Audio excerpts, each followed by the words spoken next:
A very good morning to all of you. स्वागत करता हूं आपका अपना यूट्यूब चैनल मैथ अड्डा सारण में। चलिए फिर मैं हाजिर हो गया इसके झा सर का 4100 प्लस का फिजिक्स का प्रैक्टिस सेट 2 आप सभी के सामने लेके।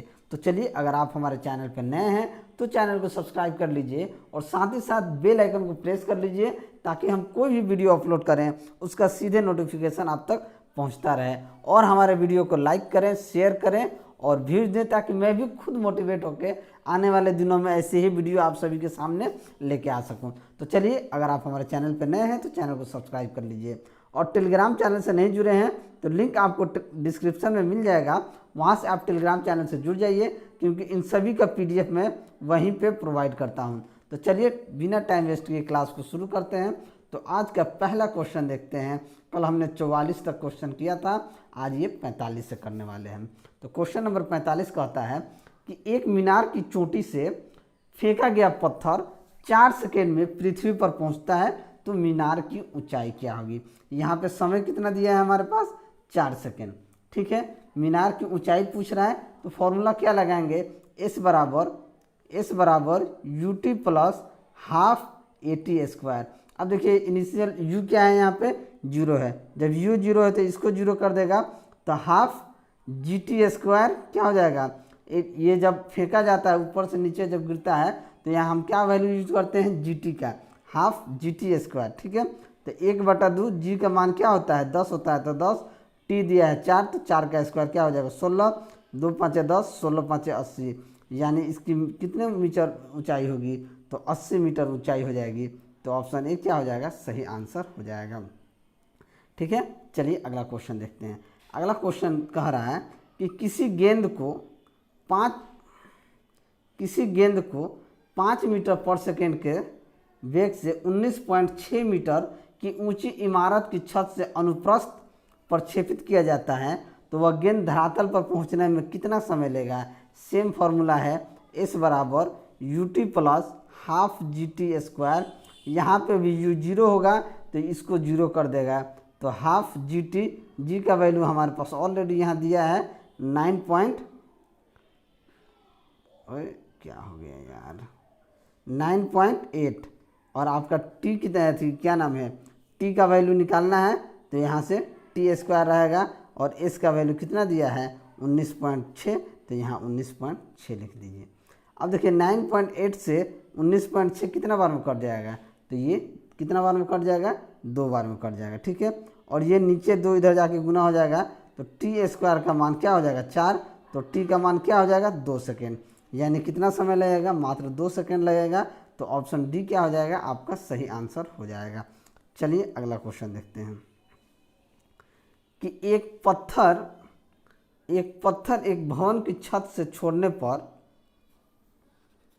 पृथ्वी की सतह तक गिरते वक्त, ठीक है, पृथ्वी की सतह तक गिरने में 4 सेकेंड लेता है। कितना सेकेंड लेता है, 4 सेकेंड लेता है। तो भवन की ऊंचाई क्या होगी।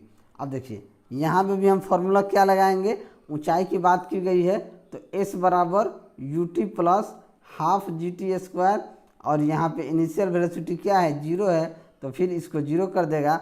ठीक है, तो ये क्या हो जाएगा, हाफ G का मान हम 10 लेते हैं, चाहे 9.8 ले लेते हैं, 9.8 और समय कितना दिया है, 4 सेकेंड, तो 4 का स्क्वायर कितना हो जाएगा, 16, 4 का स्क्वायर 16 हो जाएगा। ठीक है, अब 2 से 16 को काट देंगे 8 बार में। अगर हम 8 को 9.8 से गुना करेंगे तो हमारा कितना आ जाएगा, 8 9 72, 8 9 72 के सॉरी ये 9.8, 8 9 64 के 4, 8 9 64 के 4, हाथ में 6, 8 9 72, 6 78, यानी कि 78.4 मीटर। तो ऑप्शन डी क्या हो जाएगा, आपका सही आंसर हो जाएगा। चलिए अगला क्वेश्चन देखते हैं कि एक टावर से शून्य की गति से फेंका गया पत्थर जमीन पर 4 सेकेंड में गिरेगा तब टावर की ऊंचाई क्या होगी। फिर देखिए क्या फॉर्मूला लगेगा, फॉर्मूला हमारा सेम है, S बराबर UT plus half GT square. एकदम रट लीजिए, इनिशियल वेलोसिटी 0 है तो इसको 0 कर देगा तो ये क्या हो जाएगा, हाफ GT, G को हम यहाँ 10 ले लेते हैं और 4 सेकेंड दिया तो 4 का स्क्वायर क्या हो जाएगा, 16, 2 5 10, 16 5 80, यानी कि 80 मीटर आपका आंसर हो जाएगा। तो ऑप्शन बी क्या हो जाएगा आपका सही आंसर हो जाएगा। ठीक है, चलिए अगला क्वेश्चन देखते हैं।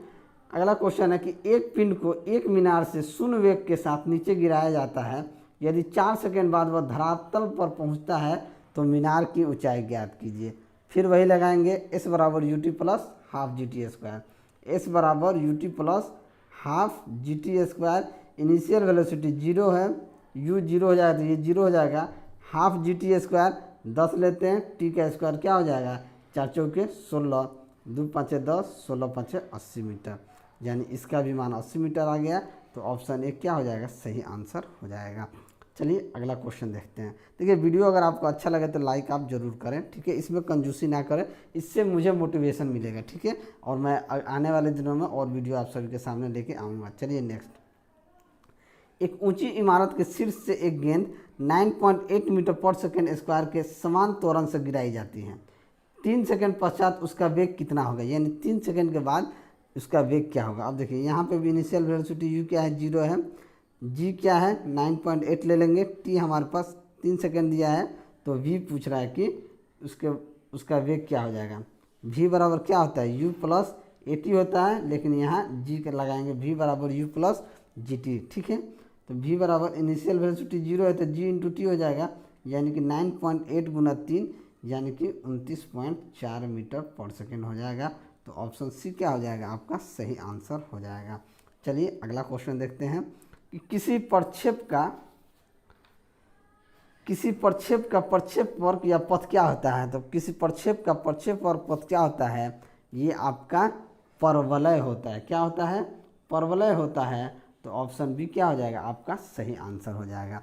अगला क्वेश्चन देखते हैं, अगर प्रक्षेप गति से प्रास का मान महत्तम ऊंचाई के 4 गुने के बराबर हो तो प्रक्षेपण कोण क्या होगा। देखिए थोड़ा सा इसको क्लियर कर देते हैं, अब लिखेंगे। देखिए आर बराबर अगर 4 मैक्स हो जाएगा, 4h मैक्स, तो आर बराबर क्या फॉर्मूला होता है प्रोजेक्टाइल मोशन में, यू स्क्वायर साइन 2 थीटा बट्टा जी। ये 4 गुना एच मैक्स क्या होता है, एच मैक्स होता है you square sine square theta बट्टा 2g। ठीक है, अब ये g से तो g कट जाएगा, ये दोनों बराबर है तो g से g कट जाएगा, ये आके इधर गुना हो जाएगा तो क्या हो जाएगा 2 you square sine square theta बराबर ये आपका 4 you square sine square theta. अब देखिए यहाँ देखेंगे यू स्क्वायर से यू स्क्वायर काट देंगे तो यहाँ क्या बच जाएगा 2 sine square theta, 2 sine square theta बराबर, गड़बड़ आ रहा है क्या, 4 साइन स्क्वायर 4 साइन स्क्वायर बट्टा यहाँ पे 2 है। ठीक है, गड़बड़ हो गया, ठीक है कोई बात नहीं, फिर से करेंगे। आर बराबर देखिए आर बराबर 4h मैक्स होगा। ठीक है, आर का मान क्या होता है यू स्क्वायर साइन 2 थीटा होता है, ये साइन 2 थीटा बट्टा जी। अब ये क्या हो जाएगा 4 गुना एच मैक्स क्या होता है you square sine square theta बट्टा 2g। अब ये जी से तो ये जी कट गया, ये यू स्क्वायर से ये यू स्क्वायर कट गया, ये क्या हो जाएगा साइन 2 थीटा बराबर, साइन 2 थीटा बराबर हो जाएगा 4 साइन स्क्वायर थीटा, 2 से 2 काट दीजिए, रुकिए 2 से 2 काट दीजिए, 4 काट दीजिए 2 बार में, तो ये यहाँ से क्या बच जाएगा यहाँ 2 साइन स्क्वायर थीटा, यानी कि साइन 2 थीटा बराबर 2 साइन स्क्वायर थीटा। तो साइन 2 थीटा को हम क्या लिख सकते हैं, फॉर्मूला क्या होता है साइन 2 थीटा बराबर होता है 2 sine theta into cos theta बराबर क्या हो जाएगा 2 साइन स्क्वायर थीटा। तो 2 से तो 2 कटेगा और साइन थीटा से 1 साइन थीटा कट जाएगा, यानी कॉस थीटा बराबर क्या आ जाएगा साइन थीटा। और कॉस थीटा और साइन थीटा कब बराबर होते हैं, जब थीटा 45 डिग्री होता है, यानी कि 45 डिग्री पे साइन थीटा और कॉस थीटा का मान दोनों बराबर होता है। तो ऑप्शन ए क्या हो जाएगा आपका सही आंसर हो जाएगा। चलिए आशा करता हूँ ये चीज़ आपको समझ में आया होगा। अगला क्वेश्चन देखते हैं। अगला क्वेश्चन है कि जब एक कण को किसी प्रारंभिक वेग से प्रक्षेपित किया जाता है तो यह 50 मीटर की दूरी तय करता है। ठीक है, 50 मीटर की दूरी तय करता है। उसी तल में जब इसे दुगने वेग से प्रक्षेपित किया जाता है तो इसके द्वारा तय की गई दूरी क्या होगा। ठीक है, अब देखिए r बराबर क्या होता है यू स्क्वायर साइन 2 थीटा बट्टा जी। ठीक है, तो क्या होता है r इज, यहाँ देखिएगा r is directly proportional to किसका होता है यू स्क्वायर का होता है। इसलिए यदि प्रक्षेपण का वेग दुगना कर दिया जाए तो परास का मान क्या हो जाएगा 4 गुना हो जाएगा। यानी कि अगर 4 गुना हो जाएगा तो 4 गुना 50 कितना हो जाएगा 200 मीटर हो जाएगा। क्यों? क्योंकि परास का मान आप दुगना कीजिए, वेग का मान दुगना कीजिएगा तो परास का मान कितना हो जाता है 4 गुना, तो 4 गुना 50 यानी कि 200 मीटर आपका सही आंसर हो जाएगा। तो ऑप्शन सी क्या हो जाएगा सही आंसर होगा। चलिए अगला क्वेश्चन देखते हैं कि प्रक्षेप गति में अधिकतम परास और उड़ान समय के वर्ग का अनुपात क्या होता है। तो देखिए अधिकतम परास के लिए क्या होता है थीटा 45 डिग्री होता है, जान लीजिए। अधिकतम परास के लिए जो थीटा होता है ये होता है 45 डिग्री। जब थीटा 45 डिग्री होगा तो आर मैक्स बट्टा टी स्क्वायर बराबर क्या हो जाएगा यू स्क्वायर साइन 2 थीटा बट्टा जी बट्टा एच मैक्स क्या होता है 4 यू स्क्वायर साइन थीटा बट्टा जी स्क्वायर, यानी कि टी स्क्वायर हो रहा है इसका, यानी टाइम क्या हो जा रहा है स्क्वायर हो रहा है, समय के वर्ग का अनुपात हो रहा है। तो जब इसका निकालेंगे आर मैक्स बट्टा टी स्क्वायर बराबर क्या हो जाएगा, ये आ जाएगा साइन 90 डिग्री इंटू जी बट्टा 4 साइन स्क्वायर 45 डिग्री आ जाएगा। तो ये हो जाएगा 49/10, क्या हो जाएगा 49/10, यानी कि ऑप्शन बी आपका सही आंसर हो जाएगा। चलिए अगला क्वेश्चन देखते हैं। अगला क्वेश्चन है कि किसी प्रक्षेप की अधिकतम परास 400 मीटर है तो इसके द्वारा अधिकतम ऊंचाई का मान क्या होगा, यानी इसके द्वारा अधिकतम जो ऊंचाई का मान होगा वो क्या होगा। तो देखिए अधिकतम क्षैतिज परास कितना दिया है, यानी कि आर मैक्स का वैल्यू दिया है 400 मीटर। जब आर मैक्स का वैल्यू हमारे पास 400 मीटर आ गया तो आर मैक्स बराबर क्या होता है यू स्क्वायर बटा जी। जब परास महत्तम होता है तो एच बराबर क्या हो जाता है आर मैक्स बट्टा 4, यानी कि एच क्या हो जाएगा एच बराबर हो जाएगा 400/4 यानी कि 100 मीटर। तो ऑप्शन ए क्या हो जाएगा आपका सही आंसर हो जाएगा। चलिए अगला क्वेश्चन देखते हैं कि दो गेंदें 36 से 30 डिग्री तथा 60 डिग्री दिशाओं में एक ही बिंदु से प्रक्षेपित की जाती हैं। दोनों गेंदें एक ही ऊंचाई तक जाती है तो उनके प्रक्षेपण वेगों का अनुपात क्या होगा। देखिए एक तो एच 30 डिग्री पे कर रहा है, दूसरा एच 60 डिग्री पे कर रहा है। मान लीजिए इस तरह थोड़ा सा इसमें स्पेस कम है, ये एक 30 डिग्री हो गया और ये आपका एक 60 डिग्री होगा। मान लीजिए ये 30 डिग्री और ये 60 डिग्री है। ठीक है, तो एच 30 डिग्री का मान देखेंगे तो एच 30 बट्टा क्या हो जाएगा u1 साइन स्क्वायर 30 डिग्री बट्टा 2g बट्टा एच 60 डिग्री जो होगा एच 60 डिग्री होगा, ये u2 का स्क्वायर साइन स्क्वायर 60 डिग्री बट्टा क्या हो जाएगा 2g। जो बोल रहा हूँ उसको आप लिख लीजिएगा। ठीक है, जब यहाँ से आप निकालिएगा तो यहाँ साइन 30 डिग्री का मान क्या होता है 1/2 होता है और साइन 60 डिग्री का मान क्या होता है √3/2 होता है। तो जब इसका जब स्क्वायर कीजिएगा तो u1 स्क्वायर और u2 स्क्वायर का मान 3 यानी कि वो u1 स्क्वायर बटा u2 स्क्वायर का मान 3/1 आएगा। तो ये रूट हटेगा तो स्क्वायर हटेगा तो क्या हो जाएगा रूट हो जाएगा, यानी कि √3:1 आपका आंसर हो जाएगा। ठीक है, तो ऑप्शन डी क्या हो जाएगा आपका सही आंसर होगा। ये चीज़ जो मैं यहाँ पे लिखा हूँ वो चीज़ को अगर एक बार आप कॉपी में नोट कर लेंगे तो बेहतर होगा। ठीक है, चलिए अगला क्वेश्चन देखते हैं। अगला क्वेश्चन है कि एक गेंद जिसकी गतिज ऊर्जा ई है 36 से 45 डिग्री के कोण पर फेंकी जाती है तो उड़ान के उच्चतम बिंदु पर इसकी गतिज ऊर्जा क्या होगी। ठीक है, एक 45 डिग्री पे। ठीक है, मान लीजिए कि इस तरीके से फेंका गया, इसका मान लीजिए कि 45 डिग्री, ये 45 डिग्री है, तो ये यहाँ पे क्या हो जाएगा यू कॉस थीटा बनेगा। तो ये क्या होता है काइनेटिक एनर्जी क्या होता है हाफ mv² होता है, तो ये हो जाएगा हाफ mu²। तो ये मैक्सिमम कहाँ होगा 1/2 m into you cos theta का होल स्क्वायर। तो 1/2 m कॉस थीटा कितना होगा कॉस 45 डिग्री, तो cos 45 डिग्री का ये यू स्क्वायर यहाँ एम यू स्क्वायर बराबर cos 45 डिग्री। तो cos 45 डिग्री का मान क्या होता है 1/√2 होता है।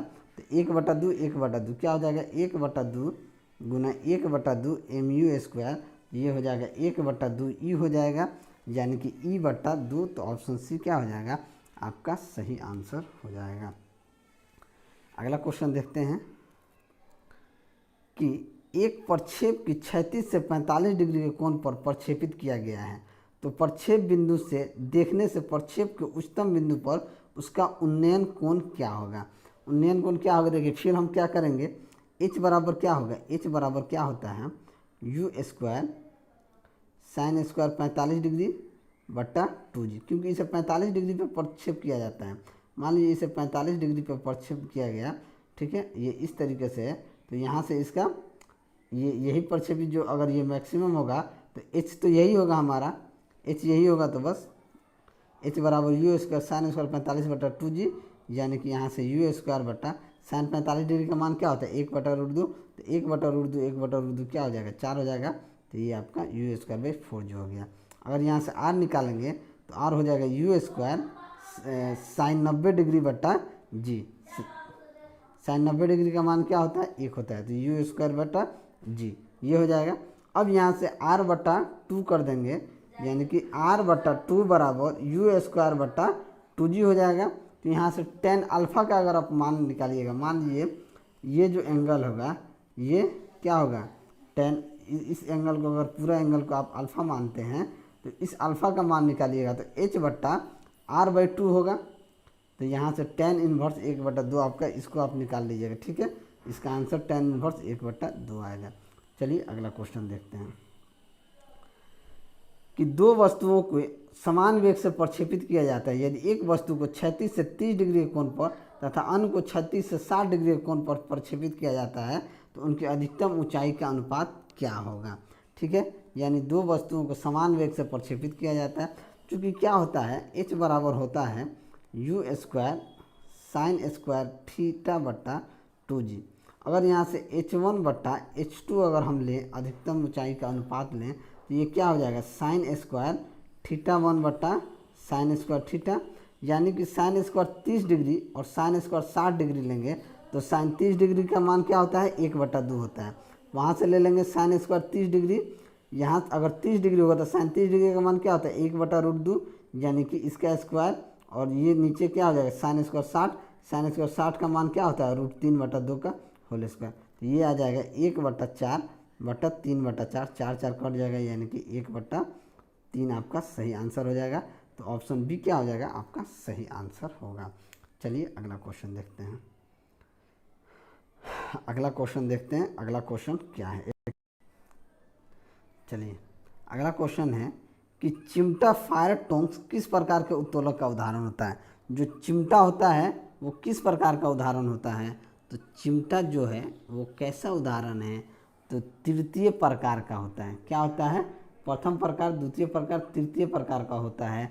तो ऑप्शन सी क्या हो जाएगा आपका सही आंसर हो जाएगा। यहाँ पे मैं आपको बता दूँ, देखिए चिमटा में क्या होता है, एफर्ट जो होता है वो बीच में होता है, और फलक्रम नीचे होता है, और लोड कहाँ होता है, सामने लोड होता है। ठीक है, उत्तोलक जो होता है 3 प्रकार का होता है, प्रथम, द्वितीय, तृतीय। ठीक है, इसमें क्या होता है, भार बिंदु होता है, आलम बिंदु होता है, और प्रयास या आयास बिंदु, या इसे एफर्ट पॉइंट कहते हैं। ठीक है, तो ये चिमटा जो है वो तृतीय प्रकार का होता है। यदि भार W और आयास P है तो यांत्रिक लाभ क्या होगा। अगर यदि भार W है, ठीक है, और आयास P है तो यांत्रिक लाभ क्या होता है, यांत्रिक लाभ W/P होता है। क्या होता है, W/P। तो ऑप्शन बी क्या हो जाएगा आपका सही आंसर हो जाएगा। यानी कि जो यांत्रिक लाभ होता है भार बट्टा आयास होता है। क्या होता है, भार बट्टा आयास, या आयास भुजा बट्टा भार भुजा। ठीक है, तो ऑप्शन बी क्या हो जाएगा आपका सही आंसर हो जाएगा। चलिए अगला क्वेश्चन देखते हैं। निम्नांकित में से कौन सा श्रेणी पहला लीवर का उदाहरण है। तो पहला लीवर का उदाहरण कौन सा है, प्लायर, सरौता, चिमटा, उपरोक्त सभी। तो प्लायर जो है वो श्रेणी 1 लीवर का उदाहरण है। श्रेणी 1 का उदाहरण क्यों होता है, ये क्या प्लायर, यानी कि इसमें क्या होता है, फलक्रम बिंदु बीच में होता है, लोड आगे होता है, और एफर्ट कहाँ से लगाते हैं, पीछे से एफर्ट लगाते हैं। ठीक है, चलिए अगला क्वेश्चन देखते हैं। निम्न में से कौन सा यांत्रिक लाभ के लिए सही है? तो यांत्रिक लाभ के लिए कौन सा सही है? तो भार बटा आयास, हमने अभी कहा है कि यांत्रिक लाभ बराबर होता है भार बटा आयास, तो ऑप्शन बी आपका सही आंसर हो जाएगा। चलिए अगला क्वेश्चन देखते हैं कि निम्न में से कौन प्रथम श्रेणी का उत्तोलक है? तो प्रथम श्रेणी का उत्तोलक कौन सा है? सरौता, मनुष्य का हाथ, हल, तराजू। तो तराजू जो होता है वो प्रथम श्रेणी का उत्तोलक होता है, तो ऑप्शन डी क्या हो जाएगा? देखिए एक चीज़ याद रखिए, प्रथम श्रेणी का उत्तोलक में कौन कौन आता है? पिलास आता है, कैंची आता है, तराजू आता है, नेल कटर आता है, चापाकल आता है, साइकिल का ब्रेक आता है, और झूला जो होता है, शीशा झूला आता है, सरसी जो आता है, ये सब प्रथम श्रेणी का उत्तोलक होता है। प्रथम श्रेणी का उत्तोलक का मतलब क्या होता है? इसमें आलम बिंदु बीच में रहेगा, बाद बाकी कहीं रहे। ठीक है, चलिए अगला क्वेश्चन देखते हैं। अगला क्वेश्चन देखते हैं कि कारों के ब्रेकिंग पैड में डैश के गुणों का उपयोग किया जाता है।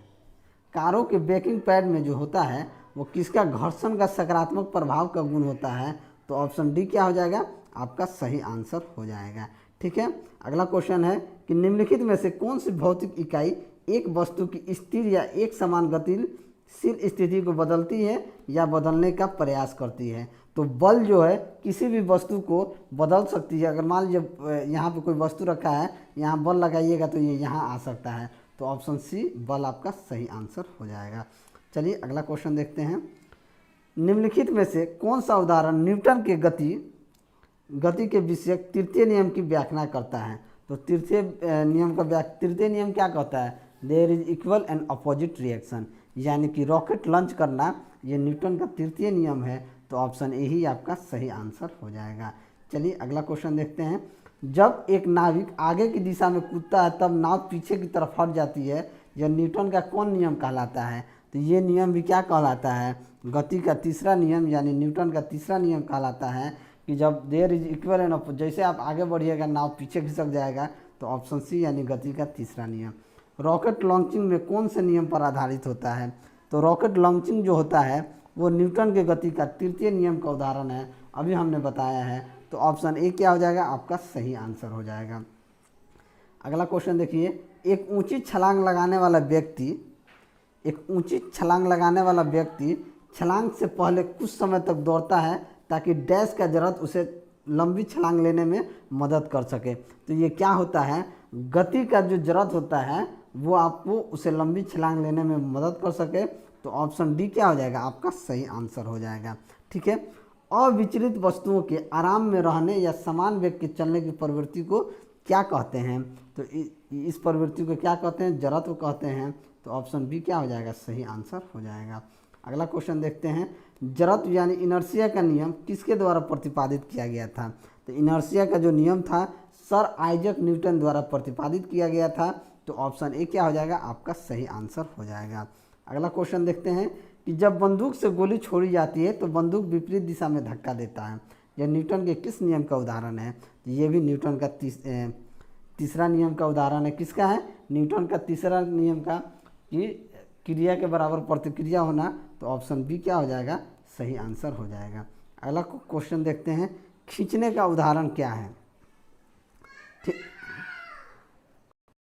खींचने का एक उदाहरण क्या है? तो खींचने का एक उदाहरण क्या है? ध्वज को फहराना, तो ऑप्शन ए क्या हो जाएगा? आपका सही आंसर हो जाएगा। निम्न में से कौन सा घर्षण बल के बारे में सही नहीं है? तो घर्षण बल के बारे में कौन सा बात सही नहीं है, ये हमसे पूछा गया है। तो देखिए थोड़ा सा इसको ऊपर कर लेते हैं कि घर्षण वह बल है जो संपर्क में दो सतहों के सापेक्ष गति का विरोध करता है। घर्षण वह बल है, नहीं है, सही नहीं है कह रहा है कि स्लाइडिंग घर्षण कहलाता है। मशीनों में घर्षण ऊर्जा का अध्ययन, अव्यय और टूट फूट का कारण। रोलिंग घर्षण स्लाइडिंग घर्षण की तुलना में अधिक होता है। मशीनों में बॉल बेयरिंग से घर्षण कम होता है। तो नहीं क्या है? तो ऑप्शन डी ही आपका क्या हो जाएगा? सही आंसर हो जाएगा, यानी कि रोलिंग घर्षण स्लाइडिंग घर्षण की तुलना में अधिक होता है, मशीन में बॉल बेयरिंग से घर्षण कम होता है, यही आपका सही नहीं है। चलिए अगला क्वेश्चन देखते हैं कि दो सतहों के बीच की अनियमितता का परिणाम स्वरूप क्या होता है? तो दो सतहों के बीच की सतह की अनियमितता का परिणाम स्वरूप होता है घर्षण, तो ऑप्शन ए क्या हो जाएगा? आपका सही आंसर हो जाएगा। अगला क्वेश्चन देखते हैं। गति का द्वितीय नियम क्या दर्शाता है? तो गति का द्वितीय नियम क्या दर्शाता है कि किसी भी वस्तु की गति के परिवर्तन की दर शुद्ध बल की दिशा में वस्तु पर लागू शुद्ध बल के अनुपातिक होता है। तो ऑप्शन डी क्या हो जाएगा? आपका सही आंसर हो जाएगा। अगला क्वेश्चन देखते हैं कि एक निकाय के संवेग में परिवर्तन के दर को, ठीक है, एक निकाय के संवेग में परिवर्तन की दर के समानुपाती होता है, वो क्या कहलाता है? तो वो आपका लागू बल कहलाता है। तो ऑप्शन बी क्या हो जाएगा? आपका सही आंसर हो जाएगा। गति का तीसरा नियम डैश और बीच के इसके संबंध में वेग के बीच संबंध प्रदान करता है। तो ये गति का तीसरा नियम स्थिति और वेग के बीच के संबंध को बताता है। तो ऑप्शन ए क्या हो जाएगा? आपका सही आंसर हो जाएगा। न्यूटन का दूसरा नियम क्या है? न्यूटन का दूसरा नियम कहता है कि बल के प्रभाव को समझने में सहायक जो हो, तो ऑप्शन सी क्या हो जाएगा? आपका सही आंसर हो जाएगा। अगला क्वेश्चन देखते हैं कि जब 100 न्यूटन का एक बल 50 किलोग्राम द्रव्यमान की एक वस्तु पर लगाया जाता है तो उत्पन्न होने वाले त्वरण का मान क्या हो जाएगा? F बराबर क्या होता है? M a. हमको ए निकालना है तो क्या हो जाएगा? F बटा एम, यानी कि 100 बटा 50 यानी कि 2 मीटर पर सेकेंड स्क्वायर, यानी कि ऑप्शन ए जो है आपका सही आंसर हो जाएगा। अगला क्वेश्चन देखते हैं कि मुक्त रूप से गति करने में सक्षम 10 किलोग्राम द्रव्यमान की एक वस्तु पर जब 10 न्यूटन का बल लगाया जाता है तो निम्न में कौन सा कथन लागू होता है? फिर F बराबर एम ए लगाइए, F बराबर एम ए, ठीक है। तो ये यहाँ से क्या आ जाएगा? F बटा एम। F क्या है? 10 न्यूटन, kg है 10 न्यूटन, तो क्या आ जाएगा? 1 मीटर पर सेकेंड स्क्वायर, यानी कि 1 मीटर पर सेकेंड स्क्वायर, यानी कि ऑप्शन कौन सा सही हो जाएगा? एक, यानी ऑप्शन सी क्या हो जाएगा? सही आंसर आ जाएगा कि निकाय 1 मीटर पर सेकेंड स्क्वायर के त्वरण से क्या करेगा? गति करेगा। अगला क्वेश्चन देखते हैं कि जब 8 किलोग्राम की द्रव्यमान की वस्तु पर कोई सतत बल 2 सेकेंड कार्य करता है तो यह वस्तु 4 के वेग 4 मीटर पर सेकेंड से 9 मीटर पर सेकेंड बढ़ा देता है। तो लगाए बल का परिमाण क्या हो जाएगा? ये यहाँ देखिए F बराबर क्या हो जाएगा? देखिए क्या होता है, 4 से 9 मीटर पर सेकेंड हो जाता है, तो इसका अंतर क्या हो जाएगा? वेग का अंतर क्या हो जाएगा? 5 मीटर। क्या हो जाएगा? 5 मीटर पर सेकेंड। तो m कितना है? 8 किलोग्राम है। तो F बराबर क्या हो जाएगा? देखिए डायरेक्ट यहाँ फॉर्मूला हम लगा देते हैं। F बराबर m into v minus u by t होता है, ठीक है, क्योंकि ये क्या है? एम ए के m बराबर a बराबर क्या होता है? v minus u by T, तो ये a है, ठीक है। तो यहाँ से v माइनस यू का अंतर कितना आ गया? 5। तो 8 गुना 5, और त्वरण हमारे पास कितना दिया है? समय दिया है 2, 2 चौके 8, 4 5 20, यानी कि 20 न्यूटन। तो ऑप्शन सी क्या हो जाएगा? आपका सही आंसर हो जाएगा। अगला क्वेश्चन देखते हैं कि जब एक स्थिर बल किसी वस्तु पर 3 सेकेंड की अवधि के लिए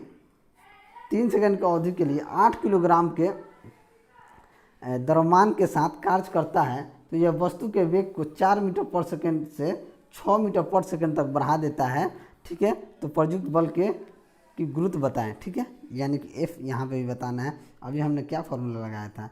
F बराबर एम में ए बराबर क्या होता है? एम बराबर होता है v minus u by T, ठीक है। तो v माइनस एम कितना है? यहाँ पे 8 किलोग्राम है। तो 8 गुना 6 माइनस 4 बट्टा समय कितना दिया है? 3। 6 में से 4 गया 2, यानी कि 8 दूना 16 बट्टा 3, यानी कि 3 5 15, 5.33 न्यूटन हो जाएगा। तो ऑप्शन ए क्या हो जाएगा? आपका सही आंसर हो जाएगा। चलिए अगला क्वेश्चन देखते हैं। एक हल्के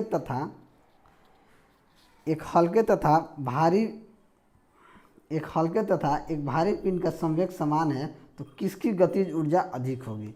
यानी किसकी गतिज ऊर्जा अधिक होगी ये बताना। अब मान लीजिए एक हल्का है और एक भारी है, ठीक है, दोनों का अगर संवेग समान होता है तो क्या होता है?